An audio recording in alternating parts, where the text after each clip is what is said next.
I'm Amy Eisenstein, and I'm here with Dr. Adrian Sargeant, the Director of the Center for Sustainable Philanthropy. Welcome, Adrian. Oh, thank you. Nice to have you here. Why don't you tell people a little bit about what you're doing these days, what the Center for Philanthropy is, and what's going on there? Well, we created 2 years ago something called the Center for Sustainable Philanthropy, and that has a very particular goal.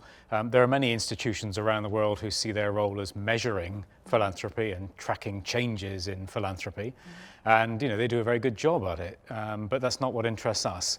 What we want to do is to grow philanthropy, and to grow it in a very particular way by enhancing the quality of the donor experience so that it becomes, as it says in the title of our centre, sustainable. Yeah. People give because, frankly, they enjoy giving and they get a lot out of it. And that's our mission, is to grow it in that way. I'm really excited to be part of it, and one of the things that we've done together recently is a research project on major gifts and small shops, hopefully in line with the center's mission. So why don't you tell me a little bit about what were the highlights for you from that project, and what was the most meaningful outcomes from that research?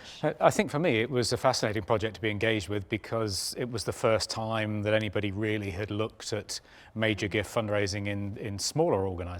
Yeah. And I know that's something that you're passionate about, and you Yeah. want to try and get more small non-profit organisations to engage. So the question we asked really was, under what circumstances and what is it about the approach of these organisations that allow success to emerge? Yeah. And so we're able to correlate a whole range of different factors with success in major gifts as measured by the amount raised, the number of gifts, the net amount raised after expenses, and so forth. And I think for me, one of the really interesting factors that emerged from that research that I couldn't have invented to be as interesting, really, is the relationship between training and development. Yeah. And success in major gifts. And for every incremental form of training and development that small organisations get involved with, that seems to be correlated with around a 37,000 increase in the amounts that people are willing to raise. That is amazing, isn't it? I mean, for going to a conference or becoming a CFRE, and that means more than $37,000 in additional major gift revenue on average. Well, it's a very good answer to those organisations that often don't invest in training and development, because they say, oh, well, we can't do that because they'll move. We'll train them up and then they'll go off somewhere else, and we'll have wasted all that money. Right. And what this tells us is, that's not where the risk is. The risk really is that if you don't invest in them, that they stay, because you're never going to get shot of them. Right. And you're not going to see that incremental increase in your ability to raise money. That's right. And this is just such validation for your training budget. I mean, we even found that something as small as a webinar, you'd see a small increase in major gift results. So really, of course, we want people to invest in longer-term diploma-type projects, major gifts courses, and conferences, but even any kind of training that you can invest in shows a difference, makes a difference. Absolutely. So even little things like allowing staff to participate in a webinar, if there's a small charge, maybe covering that. Yeah. Ad hoc training, local stuff that's taking place. Now, it's important to say that the strongest correlations are with the more detailed and in-depth training that you might get at AFP International, or by getting your CFRE, or by taking a training course somewhere, a formal course. But everything in aggregate makes a difference. Right. And so Great I'd encourage boards to to be willing to allow members of their team to participate in some of these things. Great. It will pay back. Yeah. Yes, it certainly will. Good. I'm so excited about that. And if people are interested in seeing the full report or getting all the results or the executive summary, they can find it at the Mastering Major Gifts website, and hopefully they will go see that. So, but one of the things that you're known for is donor loyalty and retention. Yeah. Why don't you tell me what's going on with donor loyalty and retention these days? Well, in a sense, not much has changed in 20 years in terms of loyalty and retention. We weren't very good at it 20 years ago. We're terrible at it today. And of course, there's a lot of new data coming out from places like the very excellent Fundraising Effectiveness Project. Yes. And if you're not a member of that, you should sign up, because it's great. We'll give people the website for that. But it does give us some depressing statistics on things like first-year retention, and we know that between that first gift and second year retention that we're only able to retain, well, less than 70% of donors. That's a terrible pattern of attrition. That is It's terrible. an enormous level of churn, and of course that comes at great expense to nonprofits who are wasting time and money communicating with people who aren't necessarily going to give again. Yeah. And one thing we do know from work in that space is that even small improvements you can engineer in retention in the here and now translate to whopping improvements in the lifetime value of a fundraising database. Yeah. So 10% increase in retention and loyalty now can lead to something like a 200% increase in the lifetime value of that fundraising database. That is amazing. And why? Well, because the effect compounds over time. So you Yeah. lose fewer people this year, you've got more next, more the year thereafter. Yeah. People hang around for longer, they upgrade their giving, they recommend a friend, they do volunteering, they give to the emergency appeal. Right. And if you keep them around for long enough, maybe they might even think about leaving a bequest at the end of their life to support the work of the organisation they care about. So put a dollar value on all those things, and small improvements in loyalty really make a huge difference. Yeah, so what are one or two drivers of donor loyalty and things that people can do to increase their retention numbers? Well, we know quite a lot now about the things that drive loyalty and retention. Some of that originally came out of the commercial world because they've understood what drives customer retention for a very long time. Yep. And go figure that the factors are actually quite similar. So the big driver of loyalty is how satisfied donors are with the quality of service that they're getting from the fundraising team. And it's quite entertaining at conferences to ask participants, so how many of you guys measure it then? Yeah.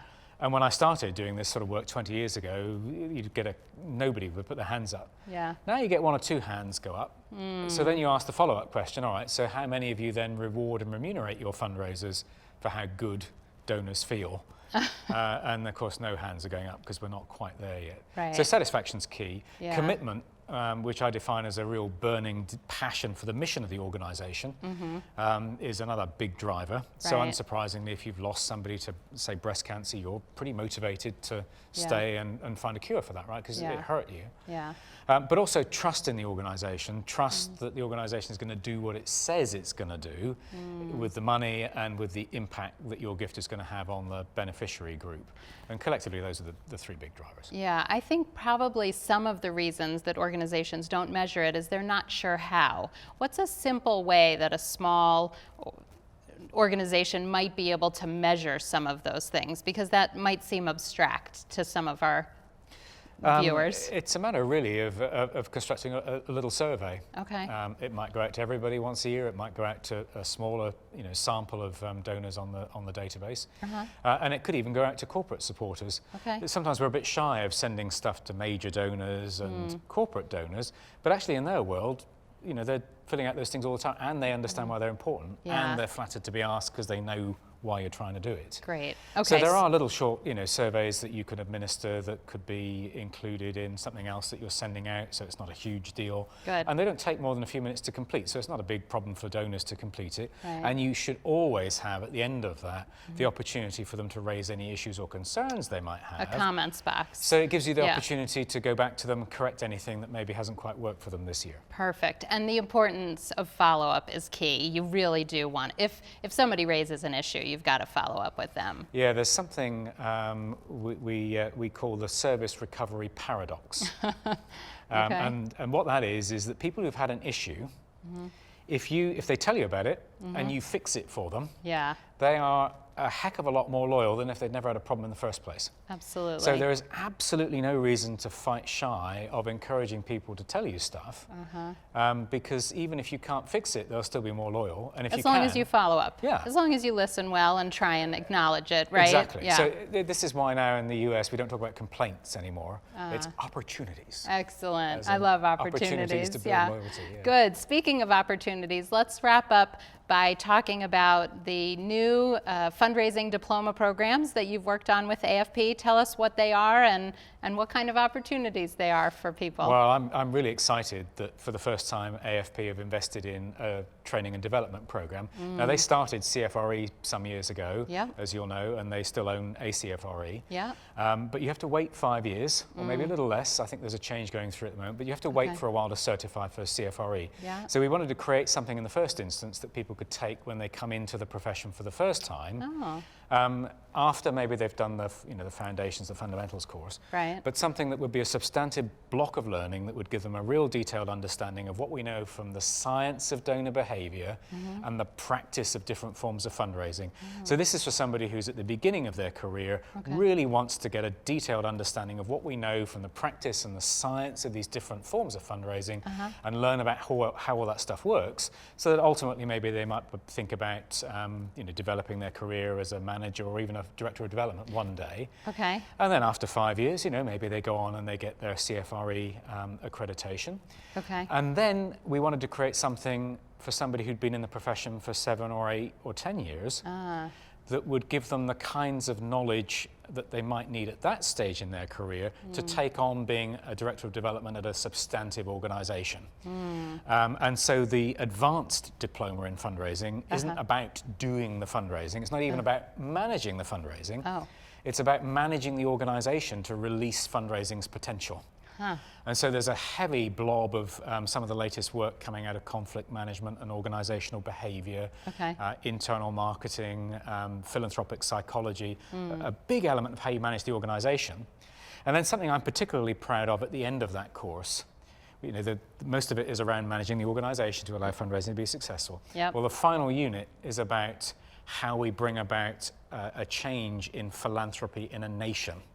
So what I wanted to do is to get these smart people in the class together to think about how you kick up philanthropy beyond the 2% of income that is here in the US right now. So thinking about the wider role of the fundraiser and what they could be doing to help influence the profession to punch philanthropy to the next level. Great, brilliant. So 2 new courses, one the Diploma in Fundraising, that's for beginners at the beginning of their career, and one that's really advanced towards the middle of somebody's career who really wants to take things to the next level, which ties in beautifully to what the center's doing, right? It matches the mission of the center as well as AFP, so it's a beautiful match, it seems to me. Yeah, we heard from a lot of people that they were a bit frustrated when they'd been in the profession for 7 or 8 or 9 years, that they weren't getting an awful lot out of conferences at that point because they were the people doing the speaking.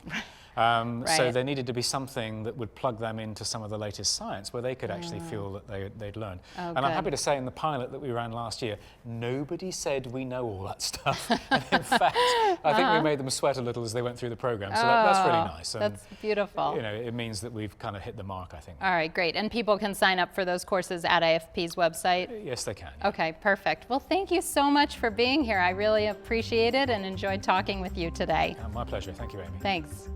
I hope you found this video empowering. As a member of the fundraising community, I hope that you will empower others by sharing this video with your friends and followers.